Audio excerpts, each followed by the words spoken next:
proposed for this so-called Republic of Somalia to be granted admission to the United Nations. The United Nations as an organization just followed its procedure and policies of let's put this country forward. The errors that the United Nations did after then was they did not verify what this Republic of Somalia actually is. It did not verify what is the jurisdictional boundaries of this Republic of Somalia. It did not verify what is the, does this Republic of Somalia fulfill the requirements of statehood. It just went on the supporting letters of 3 countries. And by the way, those 3 countries, one of them being Italy, being the administrator of this United Nations Trust Territory, the UK being a permanent Security Council member, and Tunisia at that time being a non-permanent Security Council member. In July of 1960, Tunisia was a non-permanent Security Council. So these 3 countries were actually like heavyweights for the United Nations in this Somalia affair.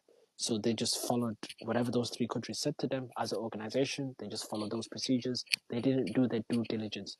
We later found out through research that the United Nations, after actually granting admission to Somalia at the United Nations, in September, in October of 1960, of November of 1960, of December of 1960, of January of 1961, those 4-5 month period, the United Nations Secretary General was sending letters to the so-called provisional president of Somalia saying, hey, send us what you signed with this Act of Union. Send us the ratification of this Act of Union. Send us what is actually making you a state. They realized, the UN at that time, that what they did was in error after the fact.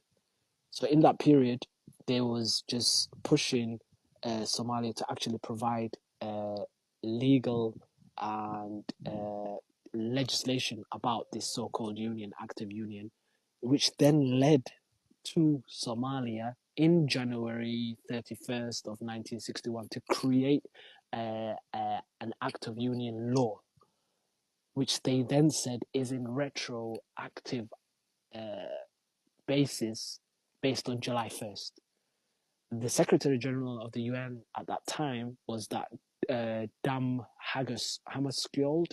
I think he was Norwegian. Or was he Swedish? I think he was Swedish. Yeah, I think he was Swedish. He was the second United Nations Secretary General.